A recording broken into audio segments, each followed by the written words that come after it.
माझ्यापुढे पप्पू व इतर कोणाचे आव्हान नसून माझा विजय 100% आहे। शिक्षक सुज्ञानी असून त्यांचे अनेक प्रश्न मार्गी लावले आहेत, त्यामुळे माझा विजय 100% असल्याची प्रतिक्रिया महायुतीचे उमेदवार किशोर दराडे यांनी दिली आहे। आज नाशिक शिक्षक मतदारसंघाच्या निवडणुकीचे मतदान पार पडत असून यावेळी किशोर दराडे यांना कुटुंबियांनी औक्षण देखील केले। यावेळी किशोर दराडे यांनी सकाळी येवला शहरातील अमरधाम येथील महामृत्युंजय मंदिरात महादेवाचं दर्शन घेतलं। आपल्याला पुन्हा एकदा संधी आली, काय सांगाल? माझ्यासाठी आज अतिशय महत्त्वाचा दिवस आहे। मी गेल्या 6 वर्षापासून सातत्याने काम केलं असल्यामुळे आजचा दिवस हा माझ्यासाठी सोन्याचा दिवस असं म्हटलं तरी बाबा ठरणार। नक्कीच आपण विजयाचं गणित कसं मांडले आहे? मी विजयाचे गणित आपण बघितलं, मागच्या वेळेस मी उमेदवारी केली त्यावेळेस मला फक्त 18 दिवस मिळाले आणि 18 दिवसामध्ये आमदार झालो। आता तर 6 वर्ष कष्ट केलेले आणि 6 वर्षात इतकं काम केलेलं आहे, इतकं काम केलं का विरोधक सुद्धा माझं कौतुक करतात। वा जिथं कोणी जाऊ शकत नाही त्या ठिकाणी आमदार किशोर दराडे गेले, प्रत्येक शाळेवर गेले, प्रत्येक सुखादुखात गेले आणि शिक्षक दरबार ही कल्पना उत्तर महाराष्ट्रात मी आणली। त्याच्यामुळे असंख्य काम आमच्या शिक्षकांचे आले, अनुकंपाचे ऑर्डर्स असतील, त्याच्यानंतर शालार्थ आले असतील, मुख्याध्यापकाच्या मान्यता असतील, विविध प्रकारचे कामे मी केल्यामुळे मला काही अडचण येत नाही। आणि लाखो शिक्षक जुनी पेन्शन योजना संदर्भात बोलायचं म्हटलं तर आपल्याला सगळे इतिहास माहिती आहे। 19 वर्षाचा प्रलंबित प्रश्न आहे। मी आमदार झाल्यानंतर तो पुढे 5 वर्षात पाईपलाईनमध्ये दिला आणि आजच्या स्टेजला तो फायनल स्टेजला आहे, त्याच्यामुळे लोक माझ्यावर आहे।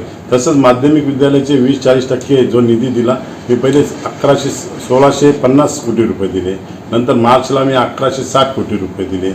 आतापर्यंत मी साधारणतः या मार्चच्या एंडला 1500 कोटी रुपयाची बिलं काढून दिले। फरक बिलं असतील, रजारोगीकरणाचे बिल असतील, मेडिकल बिल असतील, असंख्य मी काम केल्यामुळे शिक्षक बांधव माझ्यावर खूप खुश आहे। मी नाशिक जिल्ह्याचं जर सांगायचं ठरलं तर 25,500 मतदान आहे, 17,500 लोकांची मी बिलं स्वतः काढून दिलेली, स्वतः शासनाला विनंती केली, निधी आणला आणि प्रत्येकाच्या घरी 10-10 वर्षाचे प्रलंबित काम जे निधी होता तो मी देण्याचं काम केलेलं आहे। आणि आतापर्यंत सर्व शिक्षक बांधव माझ्यावर खुश आहे। आपण बघितलं असेल, मी ज्यावेळेस फॉर्म भरला त्यावेळेस ह्या उत्तर महाराष्ट्रात साधारणतः 15,000 शिक्षक माझा फॉर्म भरण्यासाठी आला होता आणि अशा प्रकारचे मी काम केलं।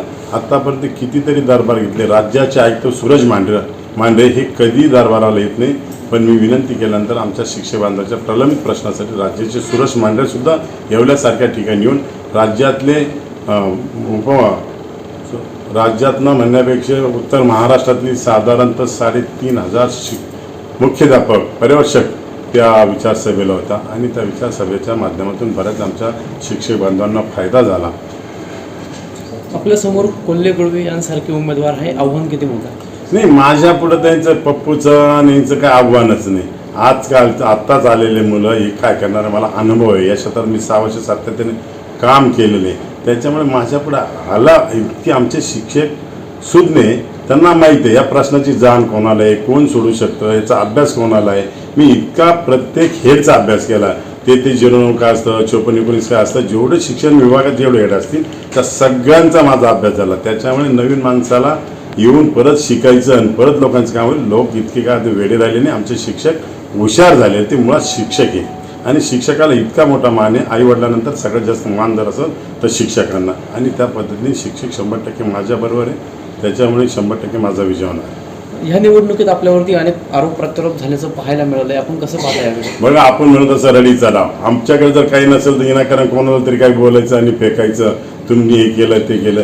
मी 6 वर्षापूर्वी माझ्या प्रतिज्ञापत्रात तेच दिलं होतं, ते आजही दिलं, मी 6 वर्षापूर्वी स्वीकारलं। आज काय झालं, खूपच काहीतरी खोटं नाटं सांगायचं। जर मला जर काही बोलायचं ठरलं तर खूप काही बोलायचं आहे, पण हे इलेक्शन शिक्षक मतदारसंघाचं आहे, हे काय साखर कारखान्याचं इलेक्शन नाही। आणि साखर कारखान्याचं इलेक्शन असेल त्यावेळेस मी बोललो ना, आता प्रश्न शिक्षकांचा प्रश्नच आहे, शिक्षकांचं काम केलं आहे त्याच्या संदर्भातला आहे, म्हणून मला त्या संदर्भात काही बोलायचं आहे।